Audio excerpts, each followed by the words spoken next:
Bonjour, bienvenue chez nous. Aujourd'hui, on continue notre périple ensemble dans le livre des Proverbes. Absolument. Bonjour tout le monde, bienvenue chez nous, chez Julie et Pat.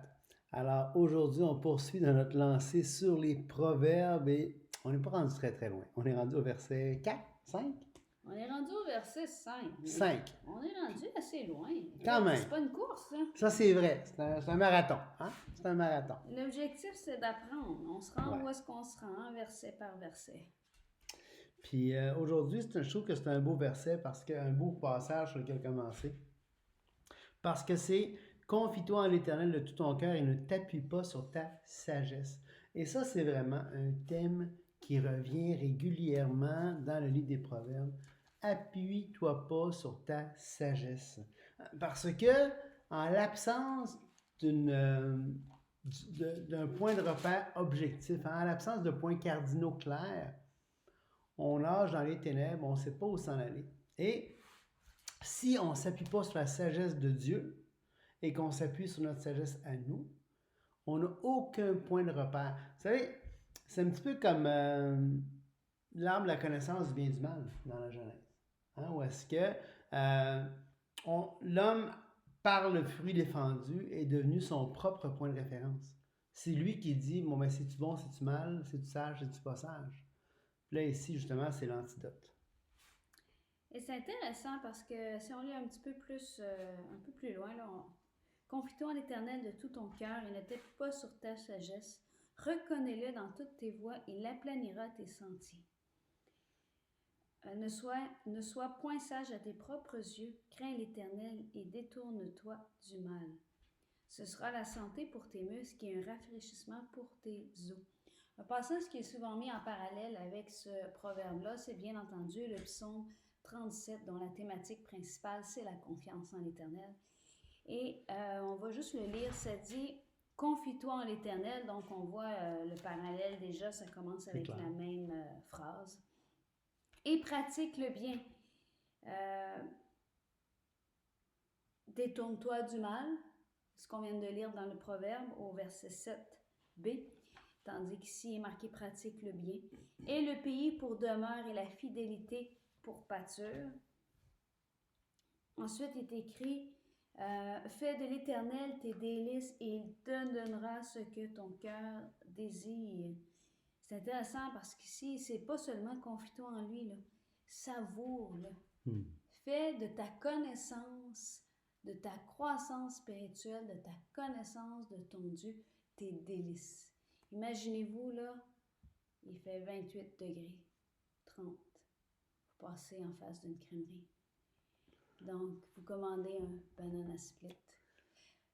Une belle banane coupée en deux. Non, mais t'es sadique, toi, matin? 3 boules de crème glacée. Les deux, on ne peut pas manger de produits laitiers, puis elle raconte ça. Avec, attention, un coulis aux fraises, un coulis au caramel, un coulis au chocolat, de crème fouettée par-dessus ça. Là, 3 belles cerises, là.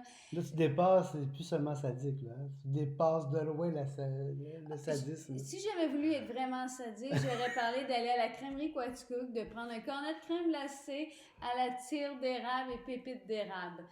Donc là, j'ai pas été trop sadique, j'ai parlé d'un banana split, 3 saveurs, 3 couleurs, avec le coulis aux fraises. Oh, peut-être avec un peu, tu sais, la petite confiture aux ananas, là.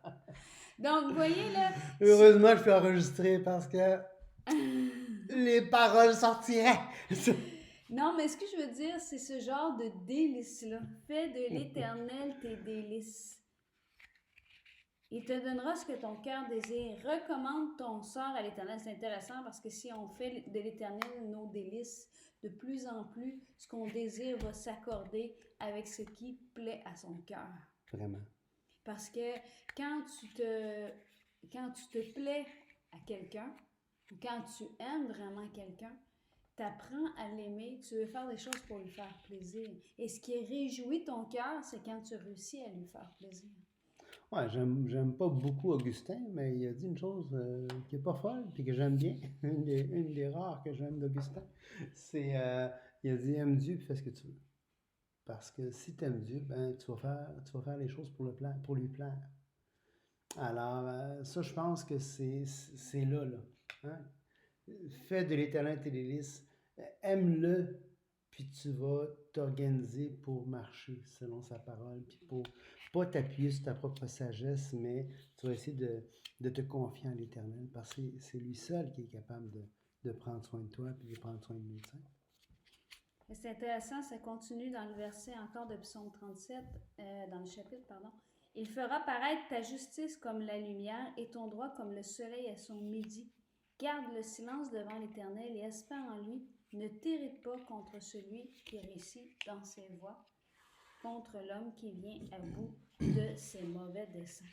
Bon, c'est sûr qu'on pourrait bien continuer dans ce passage, dans le psaume 37, mais on va revenir au proverbe 3. Tu veux-tu lire, hein? On est rendu à verset 7. Ne sois point sage à tes propres yeux. Crains l'Éternel et détourne-toi du mal. Ce sera là la santé pour les muscles et un rafraîchissement pour tes os. Honore l'Éternel avec tes biens et avec les prémices de tout ton revenu. Alors tes greniers sont remplis d'abondance et tes cuves regorgeront de mou. C'est intéressant. Littéralement, ce sera le remède pour tes muscles. Ça veut dire peut-être. C'est intéressant de voir que si en ce moment, ça se peut ça se peut que dans le contexte, ils disent pas ça pour rien là, à son fils. Là. Absolument. Et ce qui est intéressant, c'est que peu importe comment on comprend le verset 8, n'oublie pas, c'est des principes de vie. Ça veut dire que toute chose étant égale par ailleurs, si tu te confies en l'Éternel, si tu te détournes du mal, évidemment que ça va être la santé pour tes muscles, pour tes os, pour toi, hein? Pour qui tu es, pour ta personne. Okay? Donc, ça va être la santé pour ta personne. Merci. Il faut que je joue à quelque chose. Quand je parle, c'est plus fort que moi. Fait que, et là, c'est une pièce de tournevis. C'est ça. On continue. Fait que, tu sais, et donc, toute chose étant égale par ailleurs, ça va nous amener à vivre une vie saine. Ça va nous amener à vivre une vie qui est dans la paix. Et comme je disais hier, ou je ne sais pas quand, le shalom, c'est une vie, l'ordre qui procure la paix ou une paix procurée par l'ordre. Et ça va nous amener une vie saine, une vie en santé. Si on continue, ça dit honore l'Éternel avec tes biens et avec les prémices de tous tes revenus. Ce qui est intéressant, c'est que tu disais tantôt que c'est pas des lois, ce sont des principes de vie. Mais il y a quand même certains enseignements qui sont amenés dans les proverbes qui sont conformes avec ce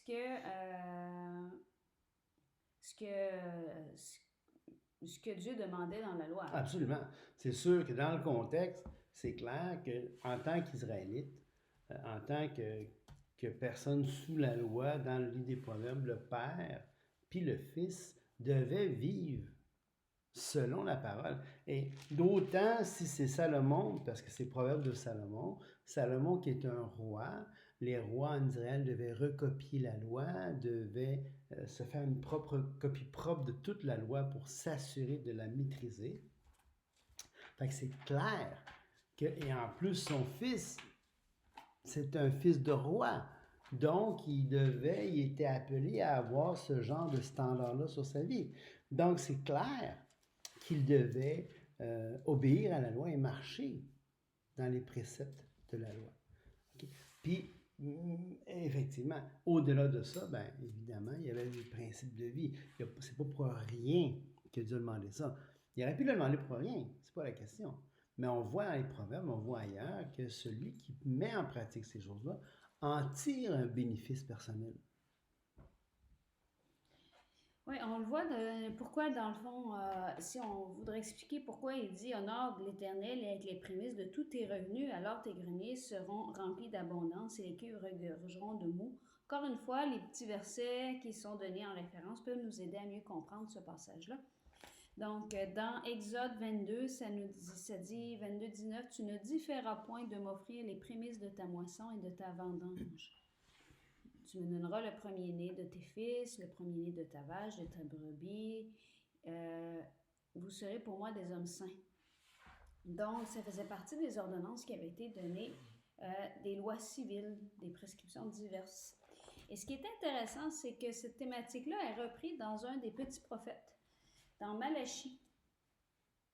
Malachie 3.10.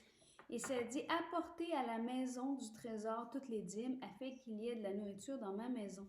Mettez-moi de la sorte à l'épreuve, dit l'Éternel des armées. » On se rappelle que la nourriture qui était apportée, les dîmes qui étaient apportées au niveau du temple de l'Éternel, n'étaient pas pour être accumulées dans le temple.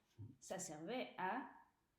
Ben, ça servait à plein de choses. Ça servait au sacrifice, ça servait à nourrir les Lévites, ça servait à nourrir leur famille, ça servait à nourrir les sacrificateurs, ça servait à les Lévites, c'était quand même toute une nation. Pas une nation, mais toute une tribu. Une tribu. Oui, c'est ça. Et puis, ça servait... Et il n'y avait pas le droit d'avoir il n'y avait pas d'héritage dans le pays, les Lévites. Hein. Il y avait des villes qui leur avaient été attribuées, mais sinon, ceux qui étaient dans le temple, ceux qui participaient au service du temple, étaient nourris, vivaient finalement de leur travail, de leur ministère. Et donc, tout le monde, toute la nation devait apporter au temple, non seulement et au tabernacle, mais probablement que c'est après la construction, en tout cas du premier temple, du temple de Salomon. Mais sinon, il y avait... Et donc, il fallait que les tribus et le peuple d'Israël apportent leurs dîmes et leurs offrandes pour le service du temple, donc pour que les offrandes soient faites, pour le Yom Kippour, pour tous les sacrifices quotidiens du matin, du soir, toutes les différentes offrandes qui étaient faites pour les différentes fêtes, tous les sacrifices qu'il peut y avoir dans le Pentateuque. Et donc, il devait apporter tout ça pour que le temple puisse fonctionner. Tout à fait. Puis si on continue, ça dit dans le verset Proverbe 3.10, « Alors tes greniers seront remplis d'abondance et tes cuves regorgeront de mou. » Et c'est intéressant parce que dans le Malachie 3.10, il dit « Mettez-moi de la sorte à l'épreuve, dit l'Éternel des armées, et vous verrez si je n'ouvre pas pour vous les écluses des cieux, si je ne répands pas sur vous la bénédiction en abondance. Pour vous, je menacerai celui qui dévore, il ne vous détruira pas les fruits de la terre, et la vigne ne sera pas stérile dans vos campagnes, dit l'Éternel des armées. » Donc, il y a vraiment toujours une promesse qui accompagne le fait de donner à Dieu. Ouais. Et je pense que ce qui est intéressant, c'est qu'on vient de voir le fait de se donner à Dieu dans deux aspects. Confie-toi en l'Éternel de tout ton cœur. Fait qu'avec ta tête, reconnais-le. Mets ta sagesse de côté. Nourris-toi de ce que l'Éternel enseigne. Sois pas sage pour toi. Crains l'Éternel, puis ça va être la santé pour toi. Puis d'un autre aspect, on voit aussi que quand on honore non seulement avec notre pensée, ce qu'on est, mais avec nos actions, entre autres, en donnant une partie de nos avoirs à Dieu, ben ça aussi, c'est une source de bénédiction. Absolument. Et donc, on doit se donner à lui, pas seulement notre cœur, pas seulement notre tête, pas seulement nos capacités, mais aussi nos biens, nos revenus. Il faut se confier à lui. Et si on lui remet la prémisse de nos revenus, c'est pour témoigner du fait que si on a des revenus, c'est grâce à lui. Hein? Tout don parfait, toute grâce excellente vient d'en haut. Hein? Donc, si on travaille, si on peut avoir un travail, si on peut avoir un revenu, si on peut... Et combien de fois, Julie et moi, on l'a expérimenté, ça. Tu sais, de dire, mais écoute, à un moment donné, on comprenait pas, nos revenus étaient vraiment pas au rendez-vous, puis on donnait. À un moment donné, j'avais pas d'emploi, puis c'était difficile. Je devais voyager beaucoup entre la Côte-Nord puis Quaticook, parce que ma tante était malade.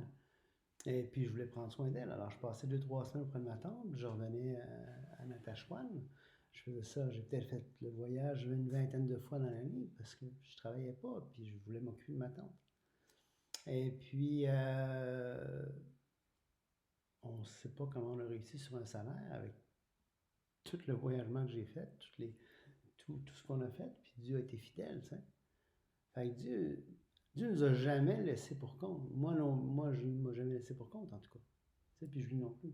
Non, tout à fait. Puis même quand il y a des moments où est-ce que c'est plus difficile, ben, je pense que Dieu est fidèle. Puis si on se tourne vers lui, il va répondre à nos besoins. Ouais. On ne sait pas toujours la façon dont il va le faire, mais il va répondre à nos besoins. Et ça nous amène encore à l'importance qu'on a, chacun d'entre nous, en tant que croyants, de se confier en l'Éternel et de pratiquer le bien, d'avoir la bonté et la fidélité attachées à notre cou. Parce que la réponse de l'Éternel pour la prière de quelqu'un, qui sait si ce n'est pas ta main qui la tient?